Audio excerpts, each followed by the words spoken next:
USD INR value பார்த்தீங்க அப்படின்னா இல்லாத அளவுக்கு 96.86 வரையும் போயிருக்கு. இதுக்கான ரீசன் என்ன, இதில் நல்லது கெட்டது என்ன அப்படின்னு சொல்லிட்டு இந்த வீடியோவில் பார்ப்போம். ஸ்கிப் பண்ணாமல் பாருங்கள்.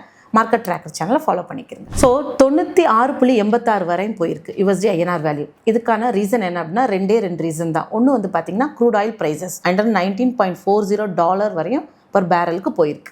அதே மாதிரி இன்னொரு ரீசன் பார்த்தீங்க அப்படின்னா ஜியோ பொலிட்டிக்கல் டென்ஷன்ஸ் ஈராக் வார்னாலையுமே நடந்துகிட்டு இருக்கு. நிறைய பேருக்கு இன்வெஸ்ட்மெண்ட் எதில் பண்ணலாம் அப்படின்ற ஒரு குழப்பம் இருந்துகிட்டே இருக்கும். இதுக்கான அட்வான்டேஜஸ் டிஸ்அட்வான்டேஜஸ் என்ன அப்படின்னு பார்க்கலாம். எதில் நீங்கள் வந்து இன்வெஸ்ட்மெண்ட் ஃபோக்கஸ் பண்ணலாம் அப்படின்னு பார்த்தீங்கன்னா உங்களுக்கே தெரியும், ஐடி செக்டர்ஸ் இன்க்ரீஸ் ஆகும், பூம் ஆகும். ஏன் அப்படின்னா அவங்க வாங்குறது எல்லாமே டாலர்ஸில் வாங்குறாங்க. ஆனால் நம்மளுக்கு கொடுக்குற சேலரி பார்த்தீங்கன்னா இந்தியன் ருப்பியில் தான் கொடுப்பாங்க. பட் அவங்களுக்கு அதிக ப்ராஃபிட் இருக்குது. So pharmaceuticals, IT sectors, engineering sectors எல்லாமே வந்து அட்வான்டேஜஸ். It will boom. 96.86 வரையும் USD INR வேல்யூ போனதுனால எதெல்லாம் நம்ம அவாய்ட் பண்ணலாம் அப்படின்னு பார்த்தீங்க அப்படின்னா நம்பர் 1 வந்து tiles, stocks, paint and aviations. இது எல்லாத்தையும் நீங்கள் வந்து அவாய்ட் பண்ணலாம். ஏன்னா இதில் வந்து மார்ஜின் உங்களுக்கு பார்த்தீங்க அப்படின்னா ஷுவர்லி ரொம்ப வந்து க்ரஷ்டாக இருக்குது. எஜுகேஷன் பிளான் பண்ணுறீங்க அப்படின்னா நீங்கள் வந்து டாலர்ஸில் தான் கொடுப்பீங்க.